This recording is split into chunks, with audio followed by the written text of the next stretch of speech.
Ok, listo. Entonces comenzamos. Por favor, te pido que te presentes y adelante con la charla. Bien,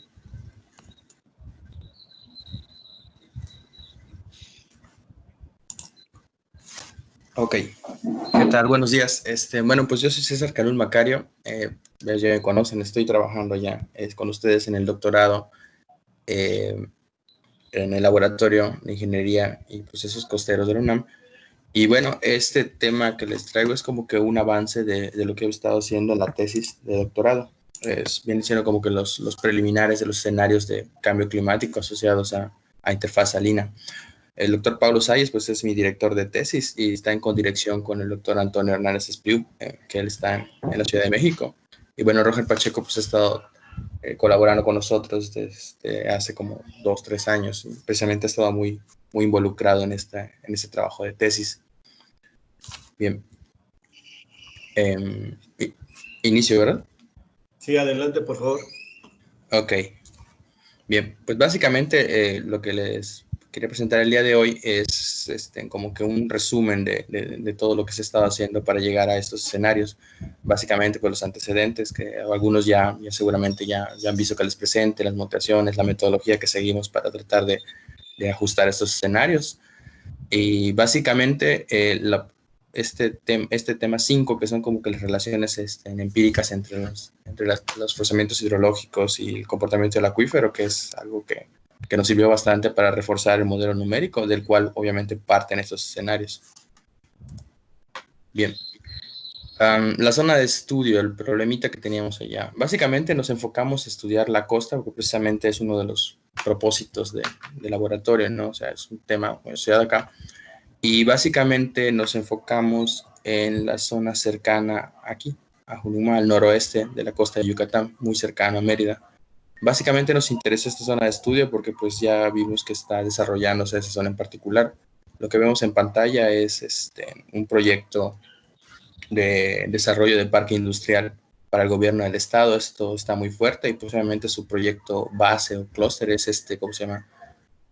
La cervecera, que ha estado trabajando desde hace como unos 2 o 3 años, y al lado de esta pues están empezando a ver ya cada vez más desarrollos para empaquetar latas y otro tipo de productos que están asociados precisamente a esta industria. Obviamente el crecimiento de industrial en esta zona pues está generando que Junuma, que es este punto que está aquí en la zona de estudio, y obviamente todo lo que está alrededor empieza a crecer. Eso pues obviamente detona de que haya más casas, gente empieza a interesarse cada vez en comprar más terrenos, en vivir cerca de donde está pues obviamente su trabajo. Prueba de ello es que, por ejemplo, en la zona costera, cercana a Junuma, por ejemplo, están empezando a vender un montón de lotes. Igual cerca del parque científico hay un montón de proyectos inmobiliarios que se están desarrollando en la actualidad. Y obviamente pues eso detona de que pues empiece a crecer la población, obviamente haya más gente viniendo hacia esta zona, y pues mientras más gente haya, pues más necesidad de servicios va a haber. En este caso nos preocupamos o nos enfocamos en el agua subterránea. Eh, para Yucatán en particular, pues obviamente el agua subterránea es el principal fuente de abastecimiento. No se cuenta con lagos, ríos o alguna otra forma de obtener el agua para abastecimiento. Básicamente se utilizan pozos en su mayoría. Y sumado a eso, pues el acuífero de la zona de estudio pues es un acuífero de tipo kárstico. Muchos estudios han platicado al respecto, ¿no? De lo vulnerable que es esa contaminación de varios tipos, sobre todo la superficial.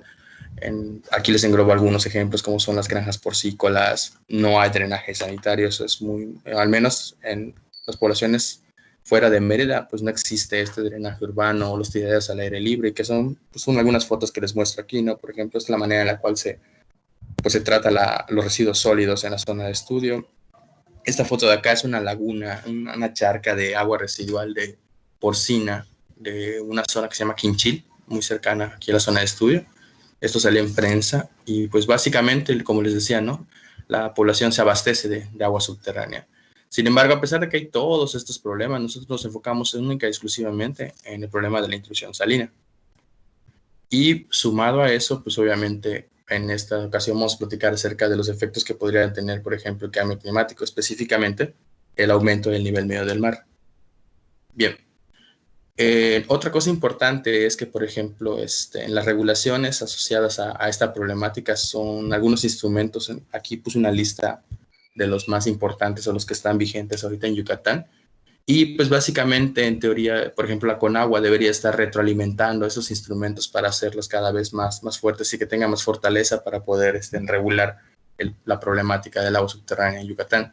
Sin embargo, pues sabemos que, por ejemplo, Conagua cuenta con muy poca infraestructura. Actualmente se ha quejado de que no tiene recursos para estar, ¿cómo se llama?, monitoreando el acuífero y sus redes de monitoreos. El gobierno ha hecho algunos trabajos intentando hacer, por ejemplo, algunos organismos como esta estrategia del cambio climático, los consejos de cuenca, que son como que algunos organismos donde le han dado un poquito de voz a la población para que se involucren en esos problemas.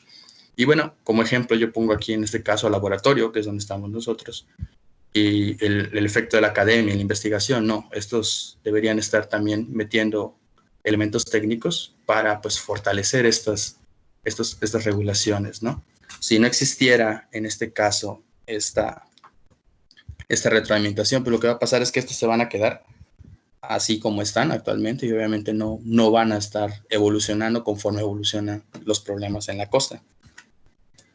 Bien, debido a esto entonces pues nace en este caso la idea de la tesis, ¿no? Como de que generar información que pueda servir para la gestión del acuífero específicamente de la zona de estudio.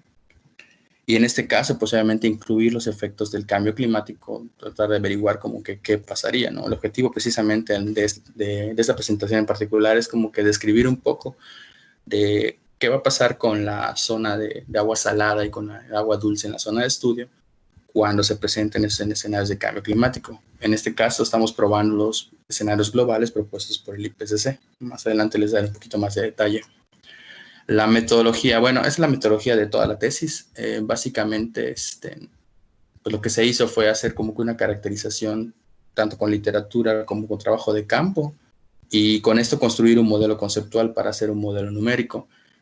Alterno a esto, trabajamos en en un análisis no determinista, tratando de hacer una correlación entre, por ejemplo, lo que son esfuerzos hidrológicos como la precipitación, la posición del nivel medio del mar, con este caso con la carga hidráulica y la salinidad del acuífero. Este trabajo pues es el que se publicó este año, finalmente ya tiene una publicación, y lo que hizo fue como que retroalimentar este modelo conceptual y fortalecerlo un poco más y para pues ya luego implementarlo.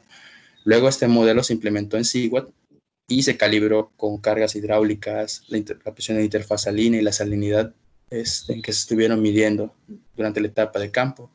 Y bueno, este modelo, además de la calibración, tuvo una etapa de validación, que es lo que como que nos da un poquito más de certeza de que pues, los escenarios de cambio climático que vamos a implementar pues tienen un poco de sentido. Básicamente trabajamos ahorita, o hasta ahora hemos trabajado únicamente con el aumento del nivel medio del mar. Inicialmente teníamos la intención también de evaluar el efecto de la recarga en el acuífero, ¿no? ¿Qué pasaría si variara esa recarga? Sin embargo, hemos encontrado de que muy posiblemente no sea tan sencillo como en este caso variar un poco el nivel medio del mar. Y también teníamos intenciones iniciales de evaluar los efectos de las extracciones en la zona, sin embargo, pues no hemos llegado a ese nivel y más adelante les platicaré por qué. Bien. Bueno, la zona de estudio es un transecto que está entre Junucmá y Cizal. Esto es Mérida, la capital de Yucatán. Esta es la costa noroeste. Y básicamente, pues el acuífero es un acuífero de tipo costero, kárstico, que está emplazado en rocas terciarias. La geología es una geología terciaria y hacia la costa, pues tenemos allá rocas cuaternarias. Estas son un poquito más jóvenes que estas.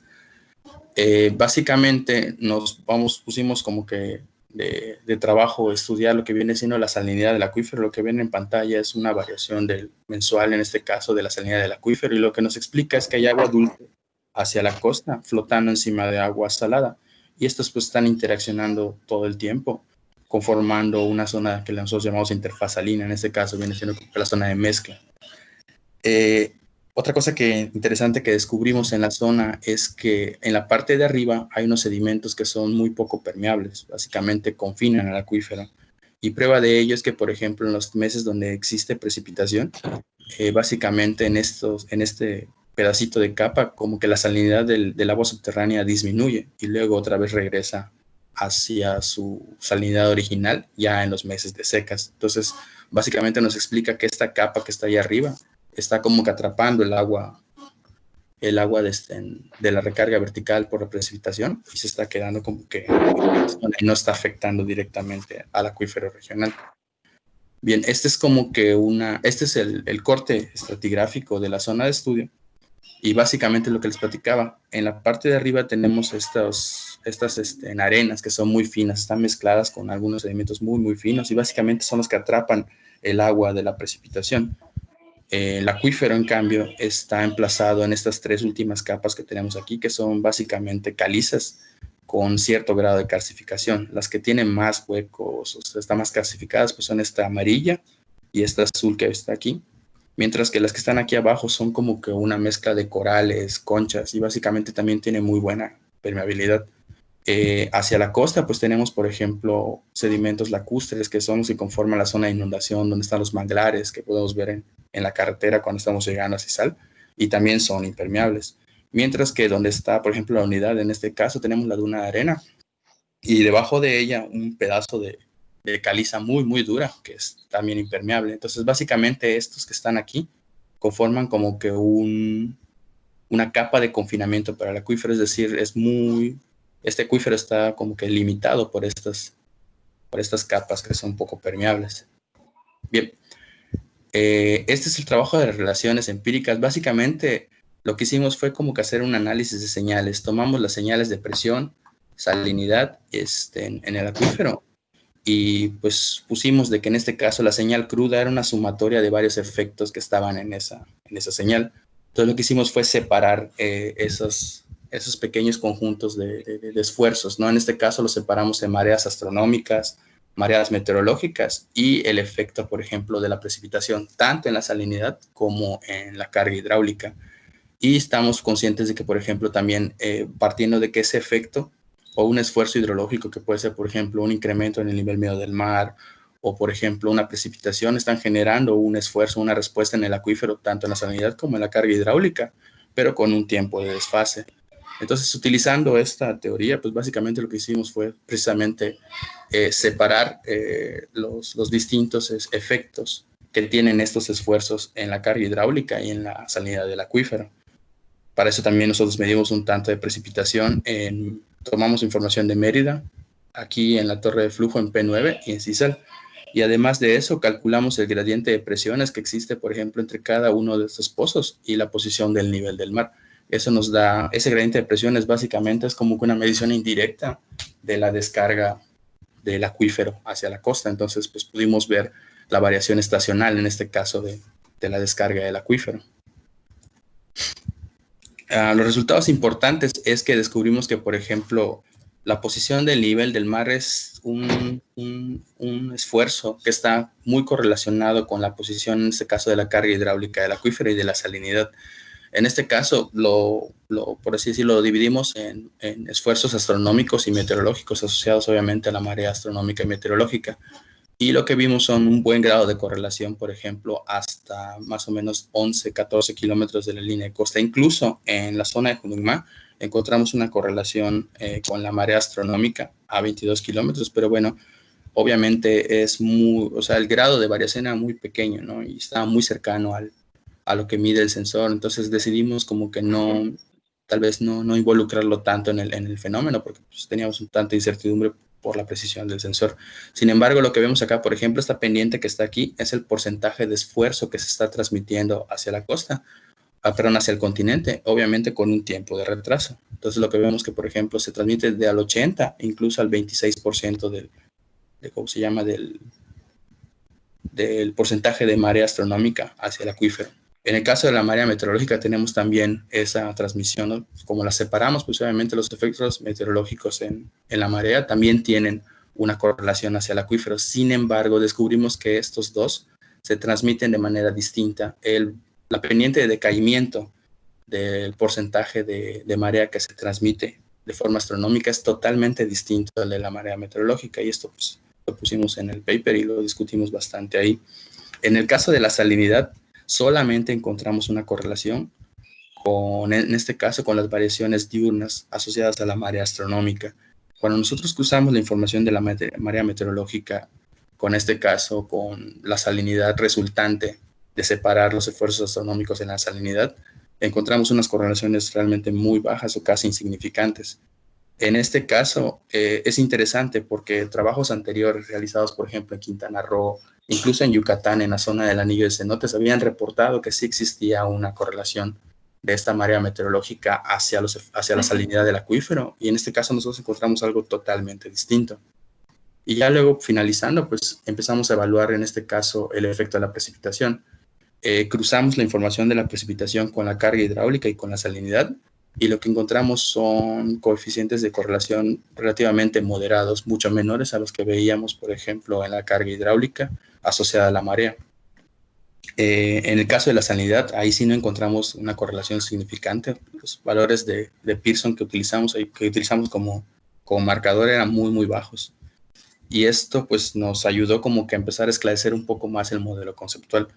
Básicamente esta figura que ven ustedes aquí es el modelo de ese señor que se llama Cutiño.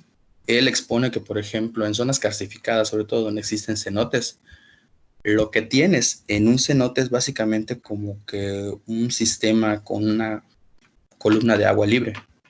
Entonces él dice que aquí tienes, por ejemplo, una salinidad que está totalmente estratificada, igual que en el acuífero, sin embargo, no tienes la matriz del acuífero.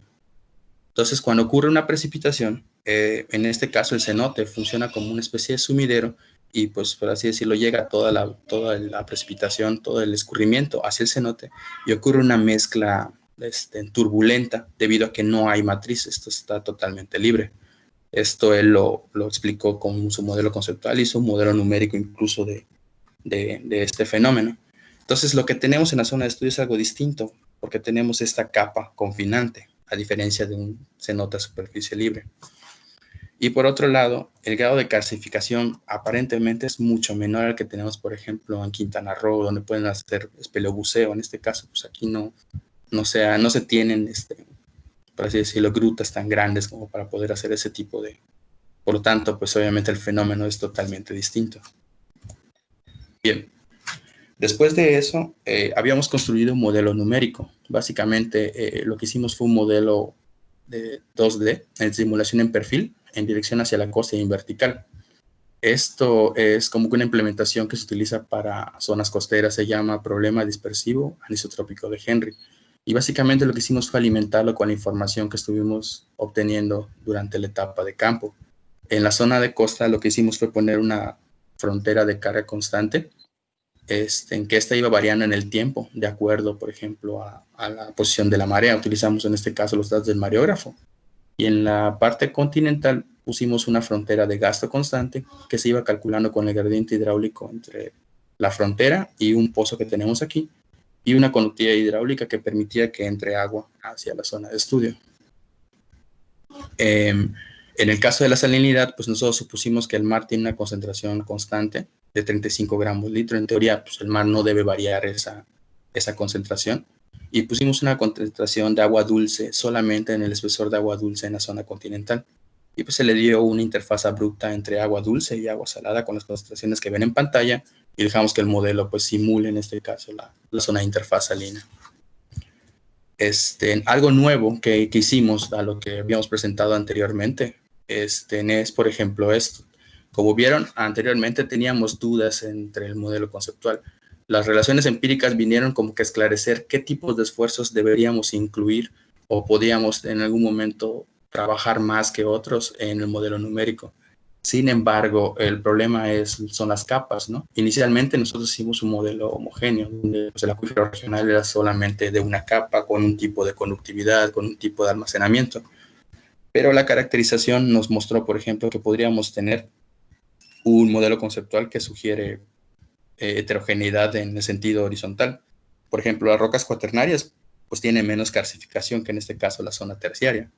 Por otro lado, la caracterización también nos muestra que hay un modelo de capas verticales, en este caso de acomodo de capas, que también sugieren una heterogeneidad de tipo vertical. Y bueno, ¿qué pasa si combinamos estas dos? Estas dos podrían generar un tipo de heterogeneidad todavía más complejo.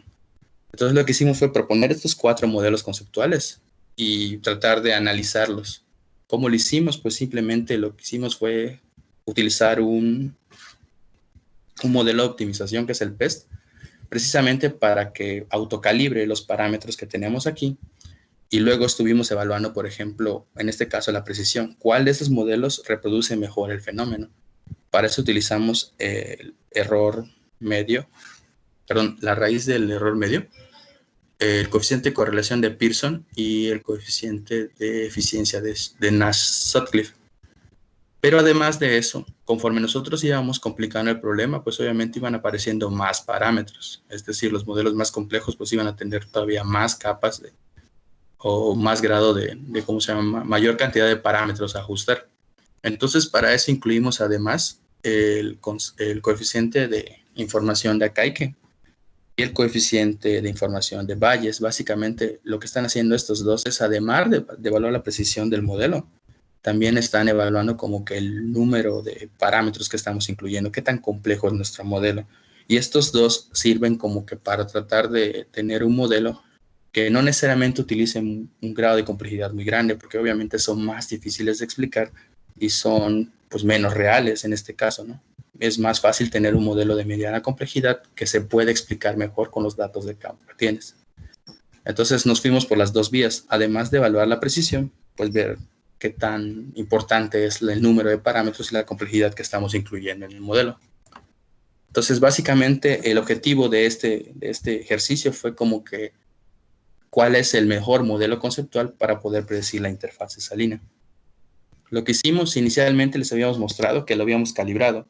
Usamos una serie de 10 días donde le incluimos las mareas y pues dejamos que el modelo calibrara. Además, utilizamos la interfaz salina para pues obviamente ver que el modelo pues pueda simular este fenómeno que es el objeto de estudio en este trabajo de tesis. Adicionalmente, ahora hicimos dos trabajos de validación. Intentamos validar el modelo en la temporada de recarga del acuífero y en la temporada de descarga, es decir, calibramos aquí y presentamos estas dos series de tiempo para tratar de validar el modelo y ver que también se ajustaba a estas condiciones. Bueno, los resultados que ven aquí ya se los había mostrado anteriormente. Básicamente es el resultado de la calibración. Ya habíamos establecido de que en este caso la frontera de mar como que es la que domina o la que le da el gradiente con el que puede descargar el acuífero. Cuando, por ejemplo, hay una marea alta, pues obviamente se presiona y ese gradiente desaparece, si ven en pantalla.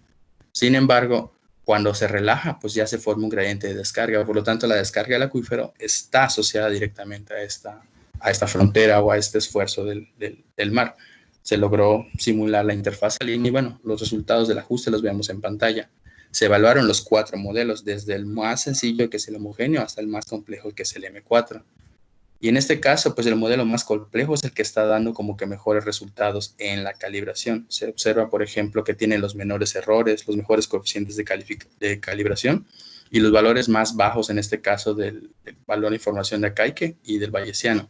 Sin embargo, para la interfaz salina, los modelos de mediana complejidad son los que tienen mucho mejor rendimiento que este otro de aquí. Entonces ahí empezamos a tener como que dudas al respecto. Luego de hacer la etapa de validación, ya vimos que en este caso los modelos de mediana complejidad básicamente pues descartaban al modelo homogéneo y al más complejo. Lo que observamos es que este modelo complejo, si bien sí calibraba bastante bien, pero cuando le enfrentabas a algo totalmente distinto, como en este caso son la etapa de descarga y de recarga, pues básicamente no tenían capacidad para reproducir el fenómeno, o lo hacían mucho más, o lo hacían ¿cómo se llama? Peor que en este caso los modelos de mediana complejidad. Pues de acuerdo a los que vemos en pantalla, seleccionamos el modelo M3 como la mejor opción en este caso para simular la interfaz salina, que es un modelo de mediana complejidad con heterogeneidades de tipo vertical, es decir, un modelo de capas del acuífero. Bien, pues de esto, ya que tenemos el modelo seleccionado, pasamos a los escenarios de cambio climático. En este caso, lo que revisamos en la literatura es que el cambio climático sugiere para nivel hídrico, pues un cambio en el régimen debido al cambio de precipitación. Y en el caso de los acuíferos costeros, pues obviamente la elevación del nivel medio del mar, que afectaría en este caso la frontera que tenemos allá en la zona costera. Bien, con respecto a los cambios de régimen de precipitación, encontramos literatura en la zona de estudio, bueno, pero a nivel muy, muy regional. Sin embargo, el problema con el que nos estamos topando es, ok, si reduce o aumenta la cantidad de precipitación en esa zona, ¿cómo lo traducimos en este caso a recarga del acuífero?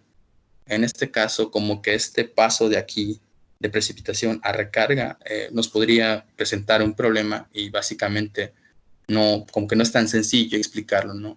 Porque no hay coeficientes determinados, al menos para la zona de estudio, sumado a que, por ejemplo, la precipitación tiene una distribución espacial en la zona de estudio distinta, y obviamente la recarga dependerá de la zona vadosa, que también es variable en la zona de estudio. Entonces esto pues sí va a generar un poquito de problema. Nos concentramos específicamente en el nivel medio del mar. En este caso pues espera que para 2100 pues aumente el nivel medio del mar. Lo que hicimos inicialmente fue tomar los escenarios globales del IPCC, en este caso los que están aquí en la pantalla.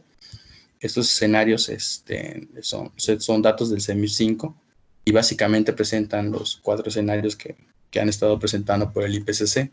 Nosotros tomamos para el modelo numérico el RCP 2.6 y el 8.5. Ahora, con respecto a esto, ¿no? Los escenarios globales tienen también sus bemoles, ¿no? ¿Qué tan cercanos son, por ejemplo, lo que va a pasar en la zona de estudio? Al respecto, pues no encontramos trabajos regionales o focalizados, al menos en Yucatán. Hay muy pocos trabajos. Una de las literaturas que más revisamos fue la de Zavala Hidalgo. Él sugiere para Puerto Progreso una pendiente de 2.5 más menos 1.2 milímetros por año. Además de eso, encontramos un trabajo específicamente donde evaluaban los escenarios globales contra distintos puntos en el mundo, ¿no? Y pues en este caso, ahí sí se presentan bastantes variaciones. Hay zonas donde, por ejemplo, pues los escenarios globales no ajustan tan bien. Pues lo más cercano que teníamos nosotros es como que Miami, y ahí encontramos que pues ahí hay un errorcillo, ¿no? O sea, también hay cierta incertidumbre y no son tan cercanos en este caso a nivel medio del mar, pero bueno, decidimos trabajar con estos porque pues era lo más cercano que teníamos. Al no haber locales, pues tomamos los escenarios regionales. Ahora, ¿cómo evaluamos la interfaz salina? Bien, en la región básicamente se han estado utilizando modelos analíticos. La modelación numérica no ha sido explorada tan bien como en este caso, como nosotros quisimos hacerlo. Todos utilizan, por ejemplo, ecuaciones como Given-Herzberg, Dupuit, Glauber, que es la que está aquí en pantalla. Y pues los trabajos incluso más recientes que están asociados a salinidad, pues como que muestran estas ecuaciones como una opción para estudiar el problema. Bien, nosotros nos fuimos entonces primero con esta opción. Tratamos de ajustar este modelo analítico con los datos de campo que nosotros teníamos, y en base a eso nosotros incluimos los escenarios de cambio climático. Lo que vemos en pantalla es que básicamente ellos te dicen que la interfaz salina es una función de la cantidad de agua que está descargando el acuífero, además de la distancia a la que va a estar en la costa, y lo que te calcula es realmente el espesor de agua dulce, no propiamente una posición. En este caso, dentro de la descarga está escondida el gradiente hidráulico, que es el gradiente de presiones entre un pozo y en este caso el nivel medio del mar. Y ahí es donde nosotros pudimos jugar un poco con ello. ¿Por qué? Porque las relaciones empíricas nos dicen, por ejemplo, cuando existe un aumento del nivel medio del mar, hasta qué distancia se te está propagando ese efecto y con qué porcentaje. Entonces, con eso podemos modificar la tabla de agua y, en este caso, hacer un cambio de gradiente para cada uno de los escenarios. Y con eso, recomponer esta ecuación y ya calcular los escenarios de la posición de la interfaz salina para cada uno de los RCPs que propusimos. Y además de eso, pues tomamos el modelo numérico que ya estaba calibrado y lo que hicimos fue modificar esta frontera en la costa. Básicamente lo que hicimos fue darle 80 años para que simule el modelo, tomando en cuenta que estamos en 2020, entonces dijimos, pues quedan 80 años para 2100. Tenemos, por ejemplo, que Zavala Hidalgo ya definió para Puerto Progreso una variación estacional. Él te explica que los máximos se presentan en octubre y los mínimos en julio. Entonces lo que hicimos fue tomar como base esa variación estacional, que es la línea negra que vemos en pantalla, y luego le sumamos en este caso el RCP 2.6 y el RCP 8.5, y estos datos de frontera fueron los que se le metieron al modelo y se dejó estable en este caso la descarga del acuífero. Únicamente se modificó esta frontera para ver cómo iba a cambiar en este caso la distribución de salinidades en el dominio del acuífero. Bien, los resultados de los modelos analíticos los vemos en pantalla. Una de las debilidades que presenta este modelo es que precisamente supone que siempre va a existir una descarga hacia la costa. Entonces, en el momento en el cual tienes un gradiente de presiones inverso, este modelo simplemente no tiene respuesta. Por esa razón no presentamos el RCP 8.5, porque desgraciadamente cuando se da un 8.5 vemos que hay más presión en el mar que en el acuífero y simplemente el modelo pues no nos da respuesta. Lo que ven aquí en pantalla, por ejemplo, los datos negros son los datos que obtuvimos en campo y con los que calibramos este modelo en este caso. Y lo que tenemos en azul, magenta y en rojo vienen siendo como que las distribuciones de presiones que vamos a tener por el incremento del cambio climático, en este caso del aumento del nivel medio del mar en la zona de estudio. Y lo que tenemos acá vienen siendo como que las posiciones en las que estaría la interfaz salina para estos escenarios. Lo que observamos es que, por ejemplo, al menos vamos a tomar como base, por ejemplo, P5, que es el pozo donde se abastece actualmente Sisal. Actualmente tienen, por ejemplo, 20 metros de agua dulce para abastecerse. Para un escenario RCP 2.6 en 2100, tendrían únicamente 10 metros de agua y para un 4.5 tendrían tal vez 5 metros de agua. Entonces se observan reducciones importantes en el volumen, en este caso en el espesor de agua, hacia 2100. Bien. Luego hicimos este mismo ejercicio, como les mostré, para el modelo numérico. Y en este caso lo que hicimos fueron fotografías a cada 20 años. Tomamos 2040, 2060, 2080 y 2100. Y en el lado izquierdo tenemos el RCP 2.6 y 8.5. Lo que observamos es que sí existe una disminución, en este caso, de la cantidad de agua dulce, que son los azules. Y como que en este caso el agua salada empieza como que a meterse hacia el continente. Inicialmente pues tenemos aquí en Sisal P7A y luego con el paso del tiempo alcanza, por ejemplo, el Pozo 5, que es el abastecimiento del agua Sisal, hasta que en algún momento queda totalmente salado. Entre el escenario 2.6 y 8.5 podemos ver que, por ejemplo, el agua salada puede ¿cómo se llama?, avanzar hasta 11, 12 kilómetros e incluso 18 kilómetros de la línea de costa.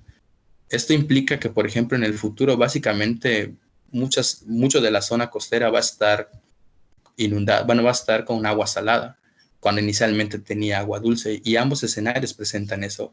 Obviamente la diferencia depende de la cantidad de presión que vamos a tener acá. El RCP 8.5 pues nos marcaba un incremento de 75 centímetros y este de 45. Entonces, entre esos 30 centímetros de diferencia, pues hay 7 kilómetros de diferencia entre hacia dónde va a avanzar el agua salada. Lo que pudimos observar es que los modelos analíticos en este caso están subestimando un poco el efecto del cambio climático, porque básicamente no vemos ese avance. Sí vemos que el agua salada se mete 3, 4 kilómetros hacia el continente. Sin embargo, estos de acá muestran un avance del agua salada totalmente distinto. Sin embargo, a pesar de que te muestra, por ejemplo, la evolución, la distribución de salinidad que vas a tener en el futuro, una de las desventajas que tiene esta implementación, pues es la incertidumbre. ¿Por qué? Yucatán en particular, toda la península tiene un gradiente hidráulico muy, muy, muy plano, bajo, ¿sí? Al igual que su topografía. Significa entonces que estos 10 centímetros podrían, pues obviamente, causarte una incertidumbre bastante grande entre la distancia en kilómetros a la cual se podría estar moviendo el agua salada en el futuro. Entonces, pues obviamente, esta incertidumbre, si se pudiera disminuir, mejoraría un poco más la certeza de hacia dónde estaría la intrusión salina. Esta figura se hizo como que para determinar un porcentaje de cambio en la salinidad. Lo que se hizo fue tomar la concentración que se simuló, una concentración base, que en este caso es lo que medimos actualmente 2020, y lo dividimos entre 35 gramos litro, que es la concentración de agua salada, y esto pues nos va a dar un porcentaje de cambio en este caso. Lo que nos muestra la figura es, por ejemplo, dónde está la interfaz salina actualmente. En este caso es lo que está simulando, ¿no? Aquí está la interfaz salina actual y hacia dónde estaría nuestra interfaz salina futura. En este caso para el RCP 2.6 y el RCP 8.5. Y por otro lado, lo que tenemos es que cada porcentaje de incremento equivale en este caso a 0.35 gramos litro. La OMS dice que, por ejemplo, cuando el agua tiene 1.5 gramos litro de concentración de sales, pues simplemente ya no se puede consumir. Significa entonces que todas las zonas que tienen un incremento por encima del 5%, básicamente pues no van a servir o no van a ser útiles para consumo humano, al menos no sin un proceso de desalinización. Bien, los resultados entonces lo que nos muestran o nos sugieren es que básicamente habrían cambios importantes. Por ejemplo, esta es una foto de la Carbonera y del manglar actualmente. Sin embargo, este manantial en particular, la Carbonera, se ha visto que, por ejemplo, depende de la interacción entre la descarga de agua dulce que tienen aquí en el fondo y pues obviamente la mezcla con agua salada que hay en la laguna. Básicamente en el futuro pues esta descarga de agua dulce ya no existiría porque pues los escenarios sugieren que al menos aquí pues sería totalmente salado. Entonces obviamente implicaría que toda esta agua de aquí ya sería salada y eso tendría pues obviamente cambios en el ecosistema, ¿no? Algunas especies simplemente no estarían adaptadas para resistir esa salinidad y pues una de dos, o migran o pues obviamente desaparecen. En el caso de la población, pues obviamente el abastecimiento de la zona costera es el que está en este caso en peligro, ¿no? ¿Por qué? Porque tenían que empezar a pensar entre traer el agua desde más lejos. Si vemos los escenarios, pues supongamos que tienes tu P5, ¿sí? Los primeros 20 años podrías seguir incluso explotándolo. Sin embargo, después de cierto tiempo, pues ya tendrías agua que tendrías que tratar. Entonces te vas a mover hacia otra zona más lejana y obviamente se incrementaría los costos de bombeo. Y en algún punto también se va a salinizar y tendrías que hacer un pozo todavía donde ya hay agua dulce. O bueno, empezar a pensar entre si es importante desalinizar. Por eso puse esta fotito acá, esta me recuerda de la película esa de Life in Pi. Me gustó bastante y pues bueno, no sé si todos tendríamos que tener nuestra bolsita ahí para desalinizar agua. Y por otro lado, pues tenemos que obviamente el incremento del nivel medio del mar va a causar cambios en la zona costera. La literatura asociada a incremento del nivel medio del mar, veo que, bueno, al menos la que yo revisé, ha estado bastante preocupada por el efecto que tendría, por ejemplo, en este caso, el rango de inundación. Sin embargo, encontré muy pocos trabajos que, por ejemplo, relacionen este incremento del nivel medio del mar a una salinización subterránea. Y en este caso aquí donde tenemos, por ejemplo, un confinante, pues es bastante importante porque tenemos, por ejemplo, que la zona que estaría inundada por agua salada tendrías por así decirlo, una salinización desde aquí arriba, pero además también tendrías una interacción subterránea entre el agua salada y el acuífero. Obviamente, pues esto sería bastante interesante de estudiar de manera acoplada. Bien, como conclusiones entonces lo que tenemos es que tenemos un acuífero confinado y costero, donde en este caso como que los principales esfuerzos hidrológicos son la posición del nivel del mar y la descarga del acuífero. Estos dos forzamientos son los que están interactuando para, en este caso, formar lo que conocemos nosotros como la interfaz salina y el espesor de agua dulce. Los efectos, en este caso del mar, se pueden transmitir varios kilómetros tierra adentro. En este caso, en la zona de estudio, encontramos hasta aquí 14 kilómetros. Y precisamente esta situación está muy asociada al confinante o al acuífero confinado. Entonces, si sumamos que el acuífero está confinado, que los esfuerzos del mar se transmiten varios kilómetros tierra adentro y además un gradiente hidráulico muy bajo, lo que tenemos es un acuífero vulnerable a intrusión salina. Lo que hemos visto, lo que está mostrando al menos este ejercicio, es que pequeños incrementos en el nivel medio del mar pues generarían cambios importantes en la salinidad del agua subterránea en la zona de estudio. En este caso, pues estos escenarios de cambio climático e intrusión salina hechos como modelo numérico en la región son escasos. Yo la verdad revisé literatura y no encontré nada. Entonces podrían ser como que los primeros escenarios que tuviéramos aquí en la zona de estudio. Y bueno, derivado de esto, tenemos ahora otro tipo de retos. Por ejemplo, en este caso, las zonas costeras pues son vulnerables a salinizar su agua subterránea. Sumando a esto de que, por ejemplo, las poblaciones costeras pues tenían que empezar a pensar en qué van a hacer a futuro, ¿no? O sea, por ejemplo, cómo van a abastecerse de agua, van a traer el agua desde más lejos, la van a desalinizar y obviamente esto estaría totalmente asociado al aumento de las tarifas en el agua potable. O sea, ya no sería tan rentable como hacemos actualmente de solamente bombearla, sino que además habría que incluir desalinización. Por otro lado, pues estrategias de adaptación. En este caso, la flora, la fauna, las poblaciones tendrían que empezar a tener como que una estrategia o saber qué es lo que va a suceder a futuro. Y bueno, por otro lado también tenemos que las zonas costeras pues son vulnerables a inundación por nivel medio del mar, pero también habría que considerar la interacción que hay vía subterránea, al menos en este acuífero donde se tiene esa particularidad que hay un confinante y pues vía subterránea una interacción entre el mar y la descarga del acuífero.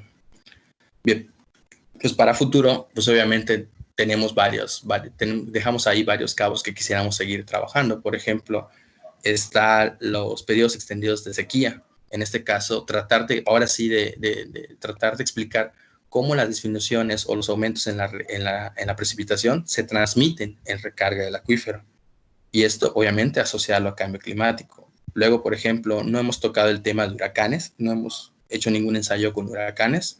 Y pues el clima a futuro, ¿qué tan complicado va a ser? ¿Van a haber más huracanes, menos huracanes, más intensos, menos intensos? ¿Cómo va a afectar esto? O sea, todo esto se podría incluir a futuro en la investigación y obviamente hacer como que escenarios más robustos. Otra cosa importante pues son las incertidumbres, ¿no? Por ejemplo, aquí tenemos pues las incertidumbres que tuvimos en las mediciones cuando las hicimos. El modelo numérico del que partimos tiene sus propias incertidumbres y vimos que los escenarios globales también tienen sus propias incertidumbres. Si evaluamos todo esto en conjunto, ¿qué tan importante es esa incertidumbre para los resultados del modelo? Esto sería importante discutirlo. Por otro lado, pues no hay modelos locales o regionales en la zona de estudio y eso pues obviamente podría ayudar a hacer más pequeñas estas incertidumbres de acá, no utilizar modelos globales. Por otro lado, pues cuando hicimos la caracterización en modelo, lo hicimos de tal forma de que hicimos una simplificación del problema. En un futuro, obviamente, valdría la pena empezar a investigar si esa simplificación que hicimos tiene efectos importantes en los escenarios que estamos presentando actualmente. Por otro lado, platicaba de que, bueno, varios investigadores están trabajando desde el punto de vista de la inundación superficial de la zona costera.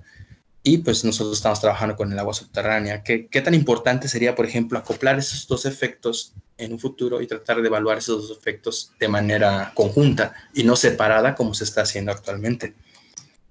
Por otro lado, inicialmente propusimos meter extracciones sobre explotación del acuífero. En este momento no hemos llegado a ese nivel, no tenemos las herramientas y la configuración del modelo muy posiblemente no permita hacer este tipo de ejercicios. Por lo tanto, valdría la pena empezar a trabajar en un modelo 3D, en el cual, por ejemplo, se puedan aislar zonas específicas donde se puedan implementar pozos de extracción.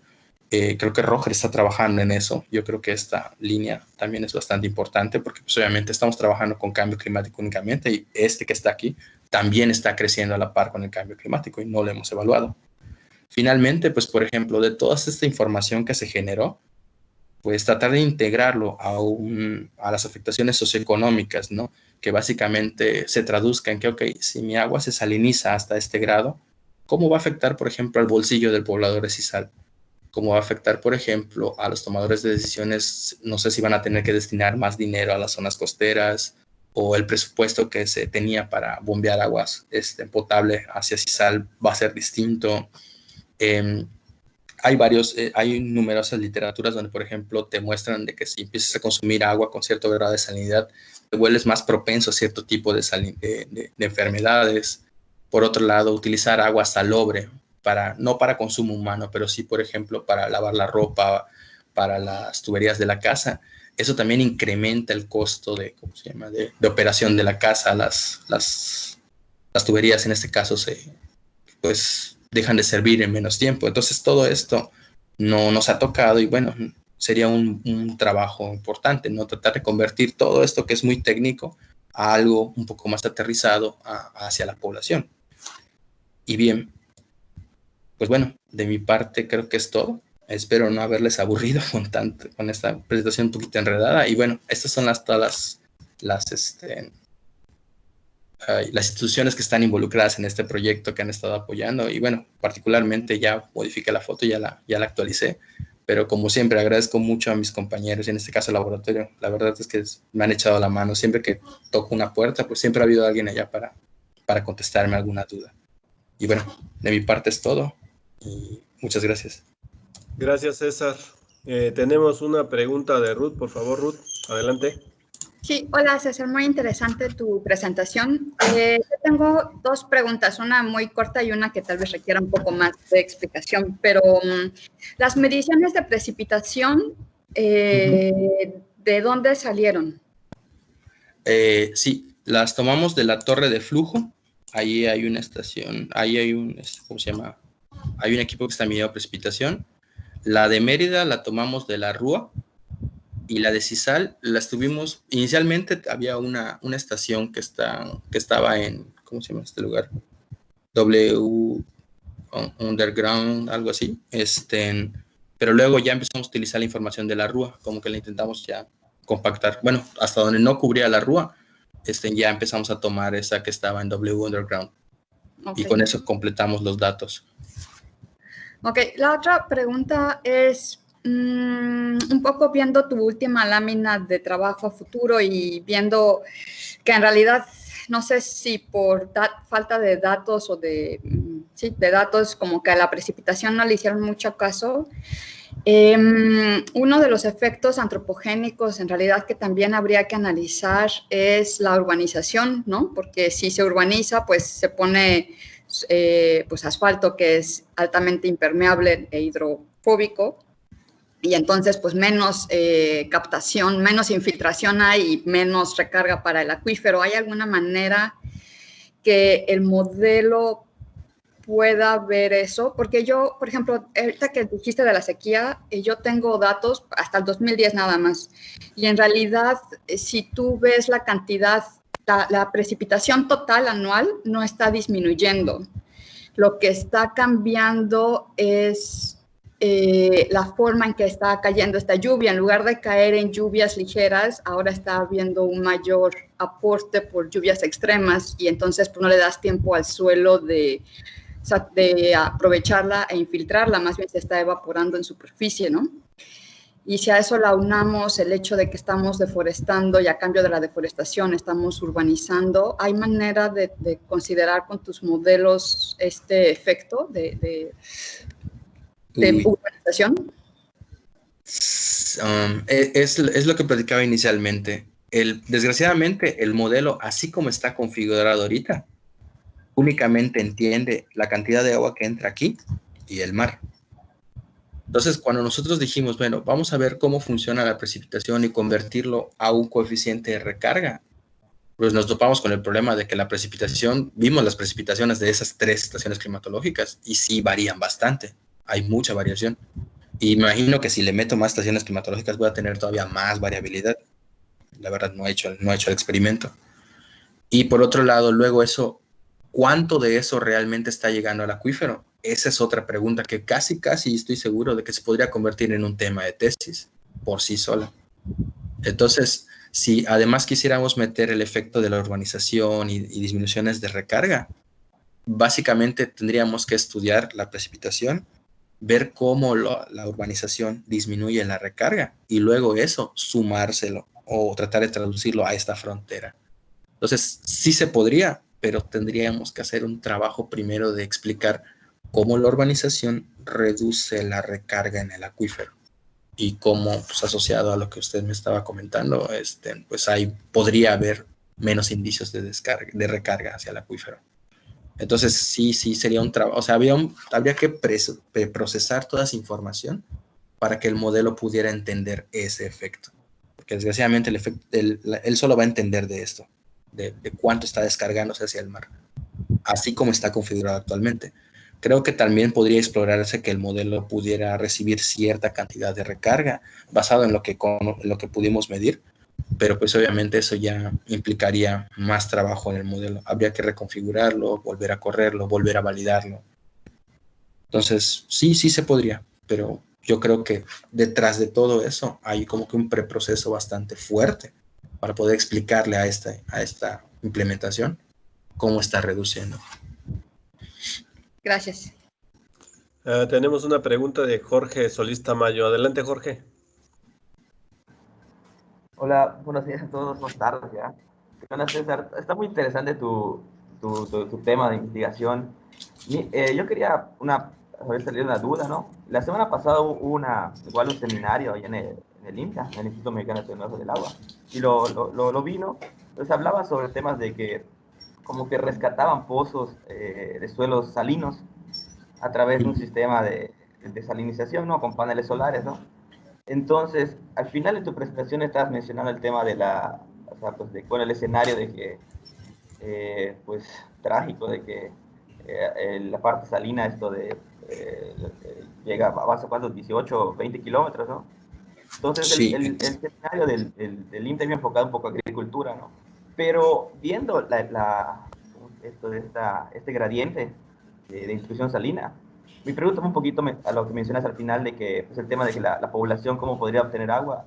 Entonces voy a la pregunta de que estos centímetros de incremento del nivel del mar son imposibles de mitigar mediante sistemas de desalinización.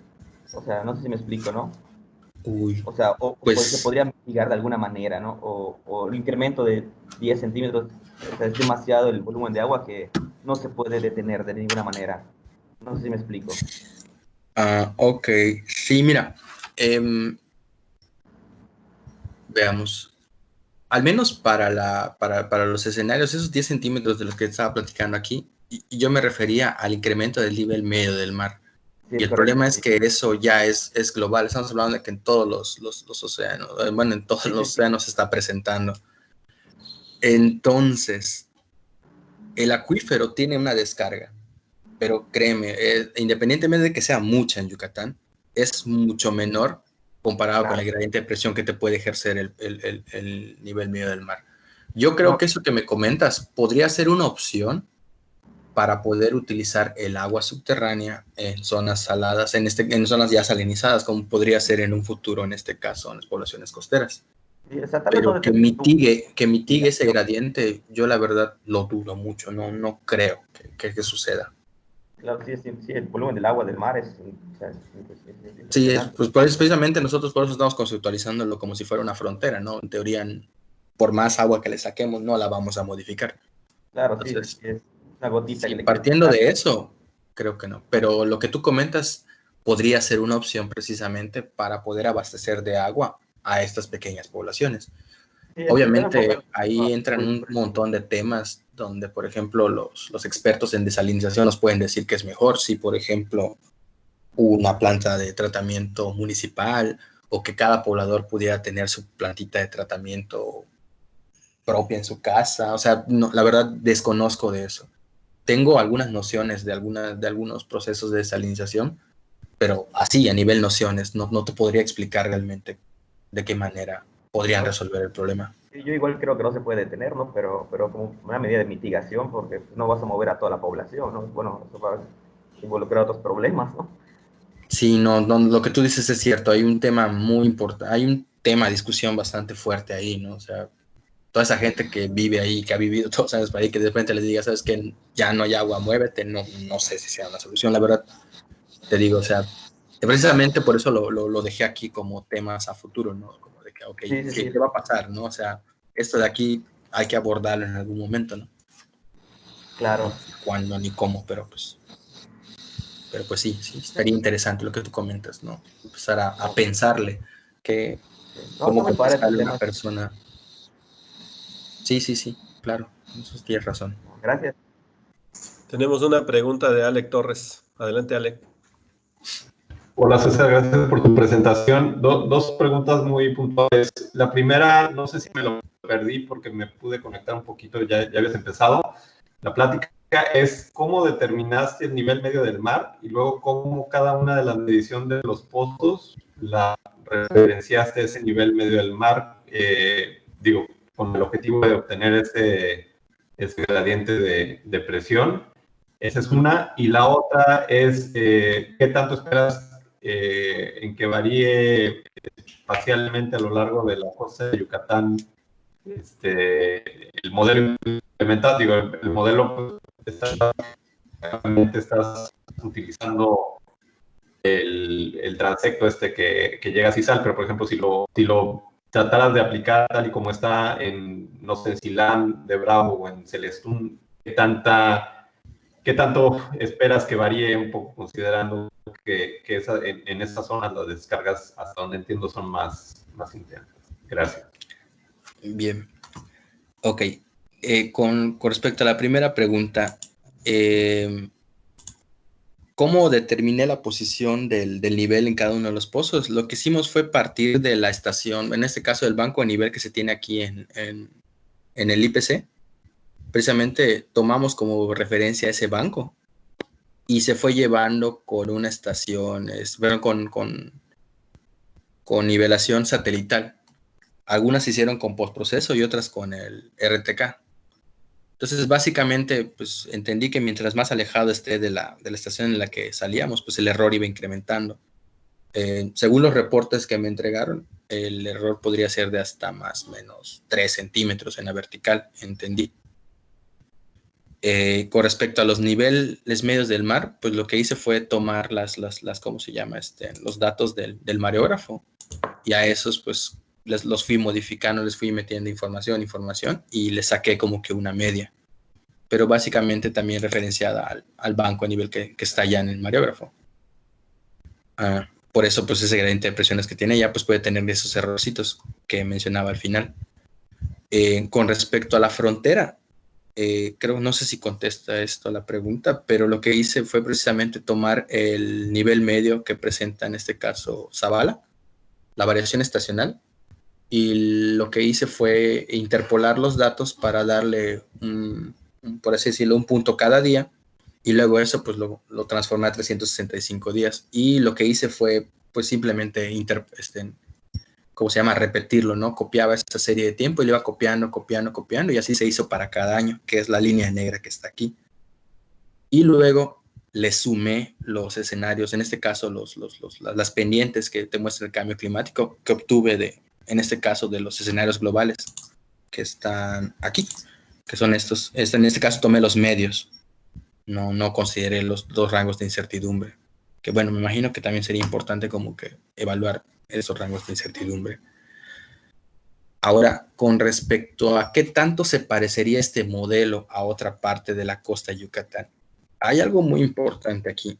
Este modelo en transecto, si bien la limitación que tiene es precisamente esa, de que representa muy bien ese transecto. Sin embargo, por ejemplo, si te empiezas a mover hacia la zona de Tzilán, para empezar, los efectos de la costa, los efectos de la marea en los pozos, ahí desaparecen más cercanos de la costa. Por ejemplo, a 5 o 8 kilómetros de la costa, tal vez ya no tengas esa señal de marea y obviamente no se comportaría de la misma forma. De igual forma, en Tzilán, por ejemplo, la posición de la interfaz salina es totalmente distinta a la que tenemos aquí en Cizal. Si te mueves hacia el lado de Celestún, tienes otro comportamiento totalmente distinto. Afortunadamente, ahorita Roger está trabajando en la zona de Sierra Papacal, y él tiene datos también en interfaz salina, entonces como que podemos ver qué tanta variación hay en la lateral entre esos puntos. Sin embargo, yo creo que lo que más me preocuparía de tratar de tomar esos escenarios y extenderlos hacia otros lados de la costa es el efecto del confinamiento costero, que es totalmente distinto y que se muestra en que, por ejemplo, en Celestún puedes encontrar efectos de marea a 20 kilómetros, aquí en Cizal hasta 14 kilómetros de la costa, pero en Tzilán lo tienes a 5, 8 kilómetros.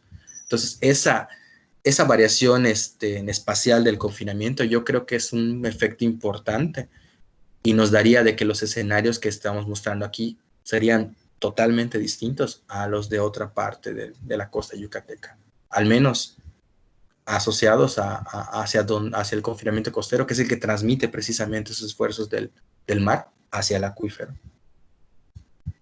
No sé si contesté con eso su pregunta. Gracias. Tenemos otra pregunta de Bernardo. Adelante, Bernardo. Gracias, César. Felicidades.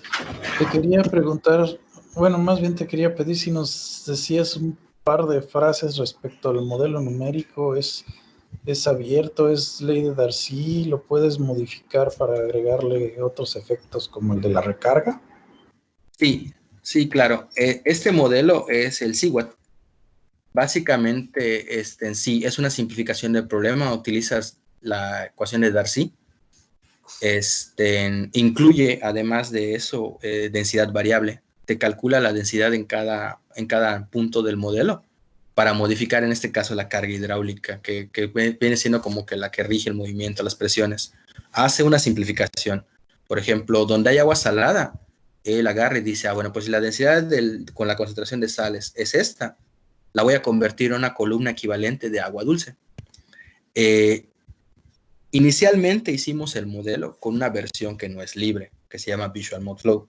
¿Qué tiene de ventaja? Pues que tiene una interfaz gráfica, es mucho más fácil implementar el modelo, hacer el dominio, acotarlo, meterle capas.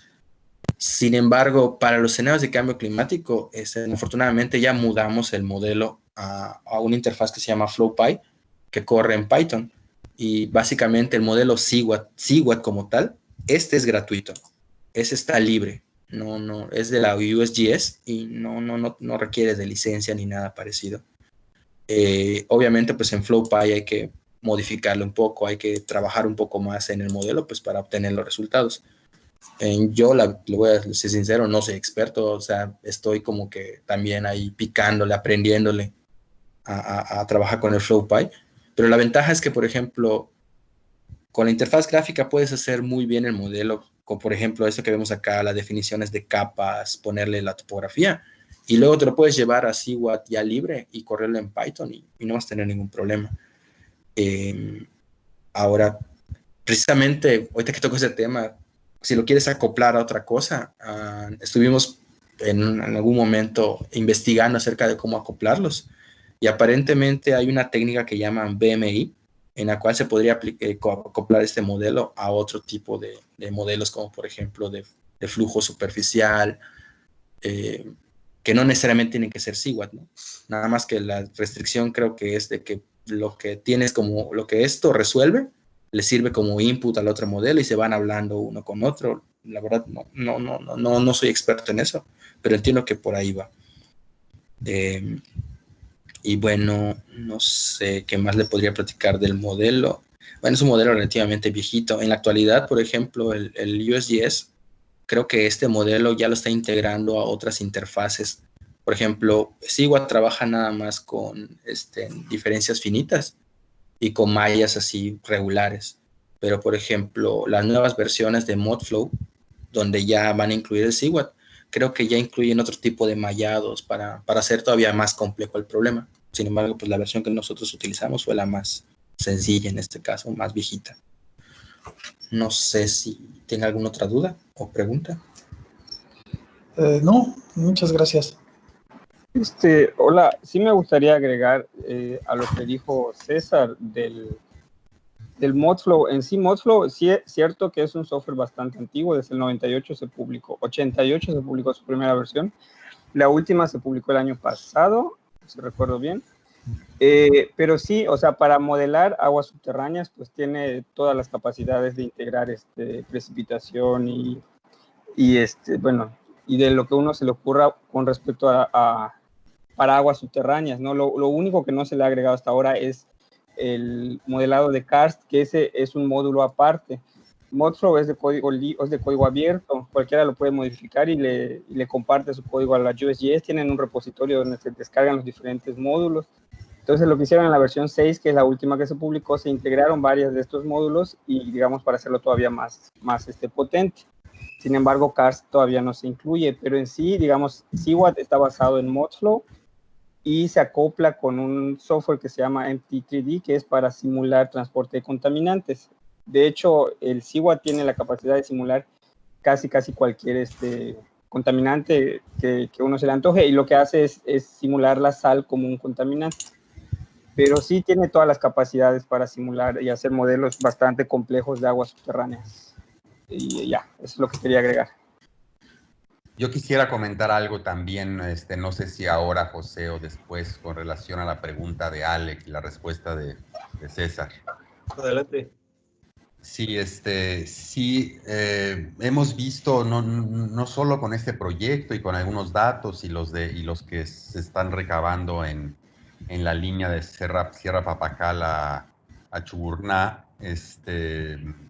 y también con otros proyectos, una variabilidad muy importante de los niveles del acuífero, digamos, a lo largo de la costa, de Celestún a Río Lagartos, digamos, o más allá. Entonces también hay una variabilidad que no está bien comprendida, pero que sí existe y sí está confirmada, y en parte también vimos eso con el tema de los flamencos y los arribos de flamencos y dónde van a desovar, si en el Palmar, si en Río Lagartos, en dónde, y pues eso depende mucho de las mareas. Los flamencos de alguna manera tienen una manera de predecir esas inundaciones estacionales o diferenciadas, escalonadas, del acuífero, no más bien de la superficie libre, con agua dulce, y no sabemos bien cómo, pero sí hay una variabilidad muy interesante. Entonces es otra.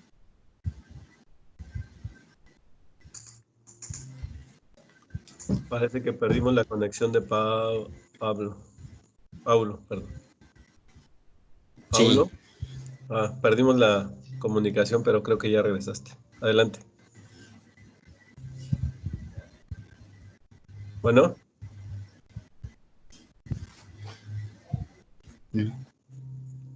Mientras que regresa Paulo, ¿alguien tiene alguna otra pregunta? ¿O es todo? Paulo. Pues parece que perdimos a Paulo, pero bueno, pues César, muchas gracias. Estuvo muy interesante la plática. Se ve que pues ya tienes un gran avance en tu trabajo. Esperamos ver los resultados próximamente.